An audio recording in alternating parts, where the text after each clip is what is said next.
You guys know by now that I'm a firm believer that the borrower is slave to the lender, because your most powerful wealth building tool is your income. And when you haven't committed your income in the form of payments to everybody else, you can invest it and become wealthy. Really. The average car payment in America today is $503. That's just cray-cray. That's nutty. If you invest $500 in a decent growth stock mutual fund from age 30 to age 70, you'll have over $5 million. That one thing will make you worth $5 million. Isn't that amazing? And so I've become known for getting people out of debt, and it changes your life. It changes your family tree. It changes your retirement. You retire with dignity. You don't have to buy that cookbook, 72 Ways to Prepare Alpo, and love it. But you have to do it on purpose. And getting out of debt in order to invest is the shortest way. And what is amazing to me is that almost the entire financial industry focuses on one part of the equation, and that's the investing part of the equation. And they all have a bunch of theories. Now, I've had all the letters and licenses after my name. I have a degree in finance. I've had all the licenses in the business. It is amazing the number of people in the financial world, whether they're financial advisors, writers, bloggers, whatever they do, that have opinions about money that don't have any money, and whose track record on teaching people to invest and getting them to invest sucks. 3% of the public is where all of those people make their money, off wealthy people. They make all their money off wealthy people. And most of the advisors out there won't fool with you if you don't have some money. They don't want to sit down and talk to you. And so we started teaching people, of course, all these years ago, how we invest. And then as we've met with many, many, many thousands of millionaires over the years, how did they invest? What are they doing? Well, we suggest, and I personally invest in good growth stock mutual funds. I spread it across 4 types: growth and income, growth, aggressive growth, and international. And I buy mutual funds that have at least a 10-year track record. Well, Dave, shouldn't you just buy index funds? Well, you can if you want. Index funds, basically an S&P 500 fund, mirrors the market. That basically is the stock market. And so you're going to do exactly what the stock market does, good or bad. The mutual funds that I buy outperform the S&P 500. And they're really not that hard to find. A lot of mutual funds don't outperform the S&P 500. So if you're going to buy that, well, that'd be dumb. Just buy an S&P 500. But I buy mutual funds that outperform the S&P 500, and my portfolio mix that I just outlined is pretty much always beats the market because I buy funds that outperform the market. It's not that hard to do. You open up the prospectus, and there's 2 little lines on the graph. One of them is the S&P 500. If the mutual fund you're looking at, if that line is below that S&P 500 line, don't buy that fund. Duh. This is hard.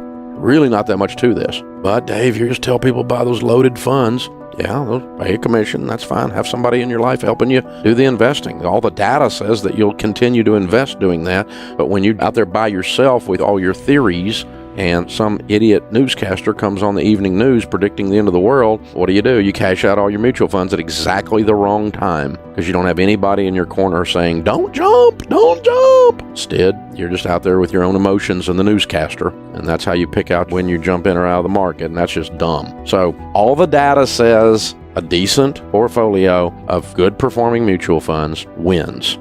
And the big thing is actually putting money into the mutual funds, actually investing. One piece of research shows that 74% of the reason of retirement success is doing it. It's called savings rate. The number of you that put money in versus talk about it and continually put money in. Year after year, year after year, year after year, month after month, week after week, out of your check, into your 401k, over and over and over and over and over again. This is how you get wealthy. It's ludicrous. I know a lot about mutual funds. And let me tell you how I pick mutual funds. About 80% of the choice on my mutual fund, 85%, is based on its rate of return, its track record. If the track record's tied, and I'm trying to look, I look for the longest track record. Who's been doing it a long time?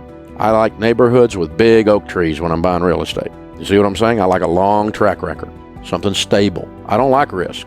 I like to make money. Risk equals not making money for me. Big risk, anyway. We should spread it across 4 types: growth and income, growth, aggressive growth, and international. Let's talk about those for a second because there's all kinds of names for mutual funds, and the name of the mutual fund tells you what is in the fund. Okay. A growth and income fund is also called a large cap fund, sometimes also called a blue chip fund. Now, the blue chip is the most expensive chip on the poker table, so that means these are big companies in this. Large cap is short for large capitalization. Large capitalization means these are large companies. And so your growth and income funds are large companies. Boring. Of the 4 types of mutual funds that I put money into and I recommend, this is the calmest. If you were to chart this volatility on this fund versus the stock market, you would see it's a lot calmer than the market. And so it's your friend when things are going down, in other words. It's your stable. It's the big old dinosaur companies. They're boring. When things are going up, by the way, it's also boring. It's not exciting when things are going up. It's a downer. You look at that thing going, why is it not doing well when the rest of the market's going up? Because it goes slower than the market up and slower than the market down, because this is stable land.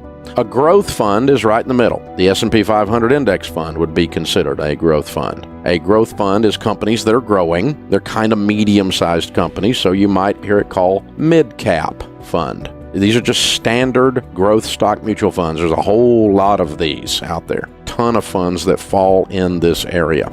The idea is pretty simple. The growth fund, that's kind of right there in the middle. You want something in the middle. It's pretty much going to do about what the market does in terms of volatility, but you can get mutual funds that are growth stock mutual funds that outperform the S&P 500. You can even get growth and income funds, even though they're not as volatile, that outperform the S&P 500. Then there's the aggressive growth fund. This is the wild brother, okay? It's the crazy one. And so you might guess it's going to be also called a small cap funds. These are the small companies, the startups. A lot of tech companies would fall into there. Very crazy. All the fun, weird stuff is in there. And that means some of it fails and goes to zero. And so it's a crazier mix. It's going to be much more volatile than the stock market is. So it's going to go up faster than the market goes up, but it's going to go down faster than the market goes down. Small cap, aggressive growth stock mutual funds, also known in there as emerging market. You would call it that too as well. International funds means that the stocks in it are overseas companies. They're not American companies. It has a kissing cousin called a global fund. If you think of a globe, what is it? It's everything. So that would have international and U.S. companies in a global fund, and it would be a cousin to an international. By the way, American companies generally outperform other international companies by and large as a group, and so your international fund will be your worst performing of the 4 over the last several decades. And a global fund will outperform an international fund because you put some spice in there, you put some American companies in there usually, and so they're a little bit better, but at least you got some stuff overseas. You're not 100% betting on the American economy. Not that I'm anti-American, I am not. This is not a patriotic thing, this is a diversification thing. And so, you want to have some BMW and some Mercedes in there. You want to have some LG and some other stuff. Even though some of those things are made stateside, those are foreign companies. And so you look for companies that are overseas based, could be a French company, could be whatever, that are in an international fund. And then you spread your investing across those 4 types. Very simple here. The thing is, do it. That's the thing. Everybody talks and talks and talks and talks and talks about investing. The problem is nobody does it. People we talk to on the Millionaire Theme Hour that are millionaires, you know how they got to be millionaires? They did it.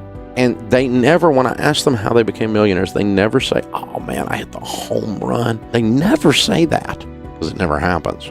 Oh, Dave, I hit the home run. I got this mutual fund that went straight up and I made all my money in one goodbye. My golfing buddy gave me a stock tip. I don't meet millionaires that did that. I hear stories about it, but a golfing buddy with a stock tip is like a golfing buddy with a fishing story, the one that got away. I mean, it's just everybody's got an opinion and it's all a bunch of crap. And so you just have to really stop and go slow and steady. Actually investing is the way.